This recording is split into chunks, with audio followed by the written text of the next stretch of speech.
Praise the Lord. आप सभी को जय मसीह की। और मैं परमेश्वर का धन्यवाद देती हूँ आज के सुंदर दिन के लिए जो परमेश्वर ने आज हम सबको दिखाया है। आज हम लोग देखेंगे परमेश्वर के वचन से। तो यहाँ पर लिखा हुआ है मत्ती 31 अध्याय। यहाँ लिखा है, जब मनुष्य का पुत्र अपनी महिमा में आएगा और सब स्वर्गदूत उसके साथ आएंगे तो वह अपनी महिमा के सिंहासन पर विराजमान होगा। तो यहाँ पर न्याय के दिन की बात की जा रही है कि जब प्रभु यीशु मसीह अपने महिमा में आएंगे तो बहुत सारे स्वर्गदूत होंगे, स्वर्गदूत भी आएंगे, प्रभु यीशु मसीह भी आएंगे। तो यहाँ लिखा है तो वह अपनी महिमा के सिंहासन पर विराजमान होगा।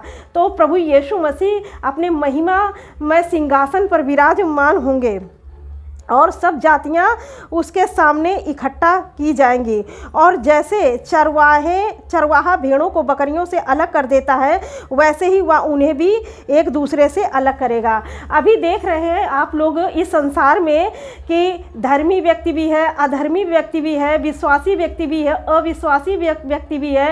विश्वासी में भी दो प्रकार की कैटेगरी है, आप जानते हैं। तो यहाँ पर आज हम देखने जा रहे हैं विश्वासी जो विश्वास करते हैं प्रभु यीशु मसीह में, उसमें भी दो प्रकार की कैटेगरी है, उसको हम देखने जा रहे हैं। तो यहाँ पर जैसे वचन बताया जा रहा है कि जैसे जो चरवाहा होता है वो भेड़ों को बकरियों से अलग कर देता है। मान लीजिए जैसे अब साथ में चल रहे हैं, चरवाहा भेड़ और बकरी को लेकर के चल रहा है, तो भेड़ और बकरी एक दूसरे में मिक्स हो जाते हैं, तो समझ में नहीं आता कहाँ भेड़ है कहाँ बकरी है। तो उन सबको प्रभु का वचन कहता है कि फिर जिस तरह से चरवाहा भेड़ों को अलग करता है और बकरियों को अलग करता है, यहाँ पर लिखा हुआ है जैसे कि 33 में लिखा हुआ है, वह भेड़ों को अपनी दाहिनी ओर, बकरियों को अपने बाईं ओर खड़ा करेगा। तो भेड़ों को अपनी बाईं ओर जो नम्र व्यक्ति हैं उनके बारे में बताया जा रहा है। और जो मसीह में होकर भी प्रभु के वचन पे सही से नहीं चल पा रहे हैं या नहीं चल रहे हैं, जानते हुए भी अनजान हैं, तो इसीलिए परमेश्वर का वचन कहता है कि वह भेड़ों को अपनी दाहिनी ओर, बकरियों को अपने बाईं ओर खड़ा करेगा। और यहाँ पे 34 वचन में लिखा है, तब राजा अपने दाहिनी ओर वालों से कहेगा, हे मेरे पिता के धन्य लोगों। देखिए जब न्याय का दिन होगा, वचन में जैसे प्रभु यीशु मसीह को उन्होंने ग्रहण किया, वो उससे पसंद करते हैं प्रभु को, लेकिन प्रभु की आज्ञाओं को पर नहीं चल रहे हैं, जैसे प्रभु की आज्ञाओं पर नहीं चल रहे हैं। इसलिए प्रभु का वचन कहता है प्रभु यीशु कि तब राजा अपने दाहिनी ओर वालों से कहेगा, हे मेरे पिता के धन्य लोगों, आओ उस राज्य के अधिकारी हो जाओ जो जगत के आदि से तुम्हारे लिए तैयार किया गया है। तो जो प्रभु यीशु मसीह ने जो राज्य तैयार किया है, जब प्रभु यीशु मसीह मुर्दों में से जिंदा हो गए और जिंदा होने के बाद में 40 दिन तक वो चेलों के साथ में रहे, उनके साथ खाए पिए घूमे, तो इस तरह वो प्रभु यीशु मसीह उनको दर्शन देते रहे। तो कभी घर में दर्शन दिए, कभी बाहर दिए, तो इस तरह से प्रभु यीशु मसीह उनको दर्शन देते रहे। और फिर उसके दिन 40 दिन के बाद वो स्वर्ग में उठा लिए गए।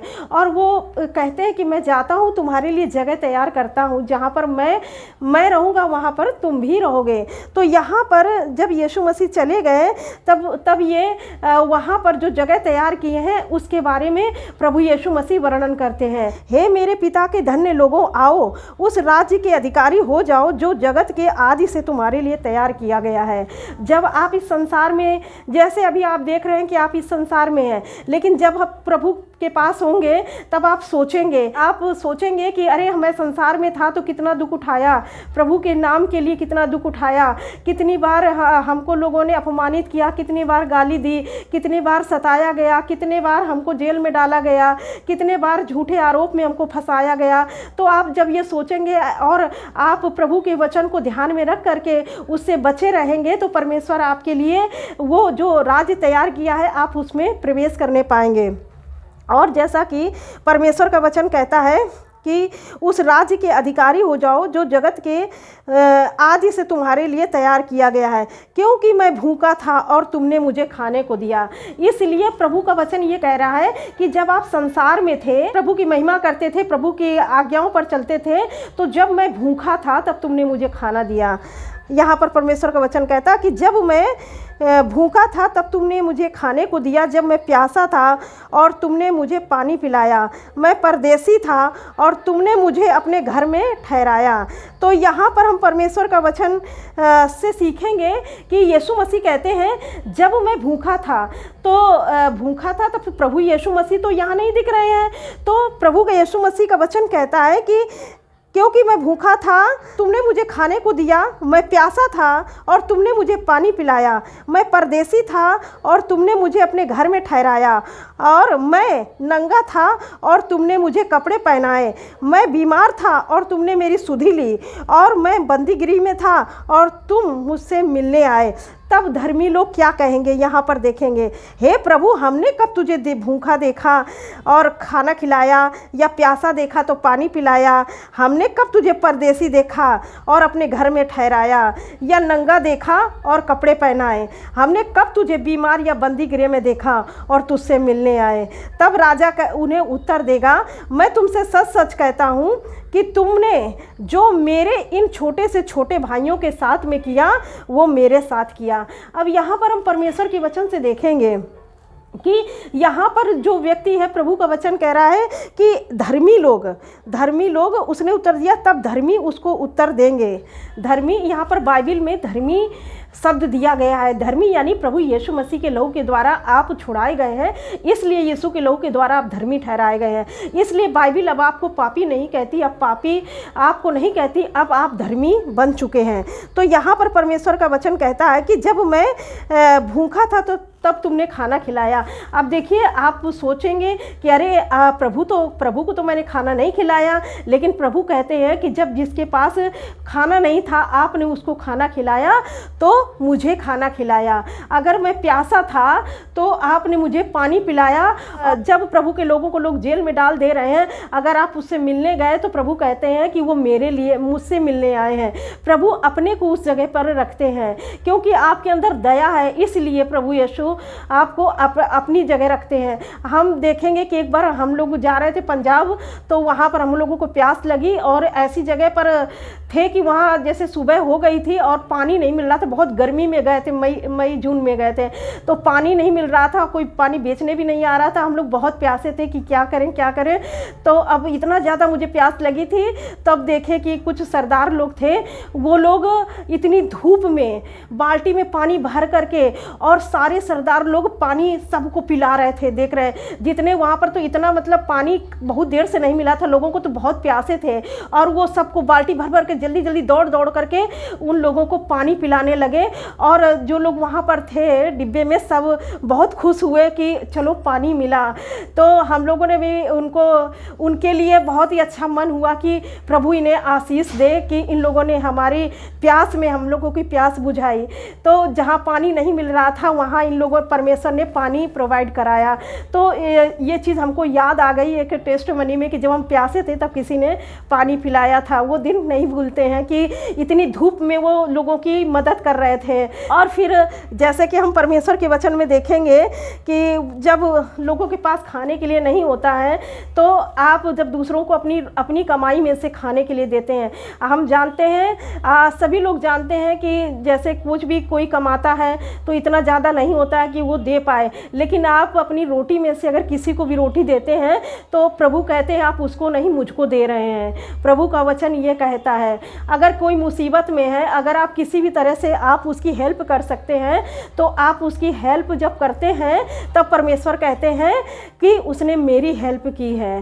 तो इसीलिए जब कोई वचन कहता है कि जब मैं परदेसी था तब तुमने मुझे रहने का स्थान दिया, तो वो कहते हैं कि मैं प्रभु आपको कब रहने का स्थान दिया। अब कभी कभी ऐसा होता है कि लोग परदेसी लोग आपके बीच में निवास कर रहे हो या उनके पास रहने के लिए ना हो या सड़क पर हो, अगर आप उनकी कुछ भी मदद कर पाते हैं तो प्रभु कहते हैं कि आप मेरे लिए करते हैं। आप अगर उनको कुछ रहने का स्थान का बंदोबस्त भी करा देते हैं या कुछ थोड़ी हेल्प करते हैं, ठंडा पानी भी अगर आप पिलाएंगे तो प्रभु कहते हैं कि वो आप अपना प्रतिफल नहीं खोएंगे। यानी पानी को भी इतना ज़्यादा महत्व दिया गया है, तो आप अपनी चीज़ों से भी, अगर अपनी रोटी में से भी दूसरों को देते हैं तो परमेश्वर उसका भी हिसाब रखते हैं, उसका भी प्रतिफल आपको देंगे। तो जब आप इस संसार में कर रहे हैं तो आप करके भूल जाएंगे, आप करके भूल जाएंगे, लोगों के साथ अच्छा व्यवहार करके आप भूल जाएंगे, लेकिन परमेश्वर कभी नहीं भूलेंगे। तो जो आपने लोगों के साथ में अच्छा व्यवहार किया है, अच्छी चीज़ें लोगों को दी हैं, अपने में से जो आपके लिए आपकी आवश्यकता थी लेकिन अपनी आवश्यकता को काट कर आपने दूसरों को दिया है, तो परमेश्वर इसका भी हिसाब रखते हैं, उसका प्रतिफल आपको इसलिए मिलेगा। प्रभु कहेंगे आइए, जो आदि से जो आपका राज्य तैयार किया गया है आपके लिए, आइए उसमें विराजमान होइए। आप उस दिन सोचेंगे कि अरे हमको तो कुछ याद भी नहीं, लेकिन परमेश्वर एक एक चीज़ का, एक एक पल का हिसाब रखते हैं कि किसने क्या किया है। अब यहाँ पर जैसे लिखा 40 में 25 के 40 में लिखा है, तब राजा उन्हें उत्तर देगा, मैं तुमसे सच कहता हूँ कि तुमने जो मेरे इन छोटे से छोटे भाइयों में से किसी के साथ किया वो मेरे साथ किया है। जो छोटे से छोटे लोगों के साथ करता है, प्रभु कहता है वो मेरे साथ किया है। प्रभु ऐसे लोगों को, जो अनाथ हैं, जो बेसहारा हैं और जिनका कोई नहीं है, उनको बहुत परमेश्वर महत्व देते हैं अपनी ज़िंदगी में। क्योंकि वचन में लिखा, अगर इन छोटे से छोटे को भी अगर आप ठोकर दिलाएंगे तो इससे अच्छा कि आप चक्की का पाट एक अपने गले में बांधें और प्रभु का वचन कहता है कि डूब जाएं। तो इसीलिए परमेश्वर बहुत ख्याल रखते हैं कि जो पिछड़े हैं, जो अनाथ हैं, जो विधवा हैं, जो बेसहारा हैं, जो आर्थिक तंगी से परेशान हैं, जिनके पास घर नहीं है, इन सब लोगों का रखवाला परमेश्वर है। और परमेश्वर चाहते हैं कि आप उनकी मदद करें। अगर जैसे कोई व्यक्ति भूखा है तो ये नहीं कह दें कि हाँ प्रभु आपको आशीष दे। अगर आप उसको भोजन की आवश्यकता है तो आप उसको भोजन की व्यवस्था कर सकते हैं। अगर उसको कपड़े की आवश्यकता है तो आप उसको कपड़े भी प्रोवाइड करा सकते हैं। जो आपसे बन पड़ता है उसके लिए ज़रूर करना चाहिए। तो आप ये सब करेंगे तो करने के बाद में, क्योंकि विश्वास जब आप करेंगे तो कर्मों सहित होना चाहिए। जैसे आप प्रभु पर विश्वास करते हैं तो कर्मों सहित होना चाहिए। अगर विश्वास है और कर्म नहीं करते हैं तो उससे कोई फ़ायदा नहीं। वचन कहता है कि विश्वास मरा हुआ है कर्म बिना। तो इसीलिए जब आप प्रभु यीशु मसीह पर विश्वास करते हैं तो आपके लिए वो राज्य रखा हुआ है। अब देखिए यहाँ पर हम देखेंगे उसी का देखेंगे 25 के 41 में, तब वह बाईं ओर वालों से कहेगा। बाईं ओर कौन थी? जो बकरी को इकट्ठा किया था प्रभु यीशु मसीह ने कहा, हे शापित लोगों, मेरे सामने से उस अनंत आग में चले जाओ जो शैतान और उसके दूतों के लिए तैयार की गई है। क्यों की गई है? क्योंकि इन्होंने मसीह को ग्रहण करके उनका जो विश्वास था कर्म सहित नहीं था। यहाँ पर देखेंगे लिखा है, क्योंकि मैं भूखा था और तुमने मुझे खाने को नहीं दिया, और मैं प्यासा था और तुमने मुझे पानी नहीं पिलाया, मैं परदेसी था और तुमने मुझे घर में नहीं ठहराया, मैं नंगा था और तुमने मुझे कपड़े नहीं दिए पहनाए, मैं बीमार और बंदी गृह में था और तुमने मेरी सुधि नहीं ली। तो तब वे उत्तर देंगे, हे प्रभु, हमने तुझे कब भूखा या प्यासा या परदेसी या नंगा या बीमार या बंदी गृह में देखा और तेरी सेवा टहल नहीं की। तब वह उन्हें उत्तर देगा, मैं तुमसे सच कहता हूँ कि तुमने जो इन छोटे से छोटों में से किसी के साथ नहीं किया वो मेरे साथ भी नहीं किया। तो यहाँ पर परमेश्वर का वचन आप देख रहे हैं ना, ये वही लोग हैं, ये वही लोग हैं जो प्रभु यीशु मसीह को मानते थे, और लेकिन ये लोग दूसरों की मदद नहीं करते थे। वो प्रभु को मानते थे, आराधना करते थे, सब कुछ करते थे। तो क्योंकि इन्होंने कहा कि हे प्रभु, हमने कब भूखा या प्यासा पाया और तुझे पानी या खाना नहीं दिया। तो यहाँ पर ये लोग प्रभु कहते हैं, ये लोग विश्वासी लोग हैं, ये लोग दूसरों की मदद नहीं करते थे। भूखा था कोई मतलब नहीं है, प्यासा था कोई मतलब नहीं है, कोई जेल में जा रहा कोई मतलब नहीं है, कोई परदेसी है कोई मतलब नहीं है, हम प्रभु यीशु मसीह को मानते हैं। नहीं, ऐसा विश्वास आपको प्रभु के पास नहीं ले जाए, उस राज्य तक नहीं पहुंचाएगा। इसलिए आपका वचन, आज परमेश्वर का वचन कहता है कि जब आप विश्वास करते हैं तो आपका विश्वास कर्म सहित होना चाहिए। प्रभु पर विश्वास करते हैं तो उसकी आज्ञाओं को भी मानना है। जब हम परमेश्वर की आज्ञाओं को मानेंगे तब हम अनंत राज्य में प्रवेश करेंगे। ऐसे नहीं कि प्रभु यीशु मसीह को ग्रहण कर लिए और कुछ भी करते रहें और प्रभु के वचन पर ध्यान न दें, तो हम अनंत राज्य के वारिस नहीं बन सकते। इसलिए जो प्रभु यीशु मसीह ने अपनी आज्ञाएं दी हैं, प्रभु का वचन कहता है तुम मुझ में बने रहो, मेरी बातें तुम में बनी रहें, है ना। तो प्रभु की बातें हमारे अंदर बनी रहनी चाहिए, तब हम उस राज्य में पहुँचेंगे। और यहाँ पे देखिए क्या लिखा हुआ है 46 में, और ये अनंत दंड भोगेंगे परंतु धर्मी अनंत जीवन में प्रवेश करेंगे। तो आप अभी थोड़ा सा आपका उपकार दूसरों के लिए आशीष बन सकती है। तो इसीलिए परमेश्वर आपको इस वचन से बहुत आशीष दे। God bless you all. Thank you.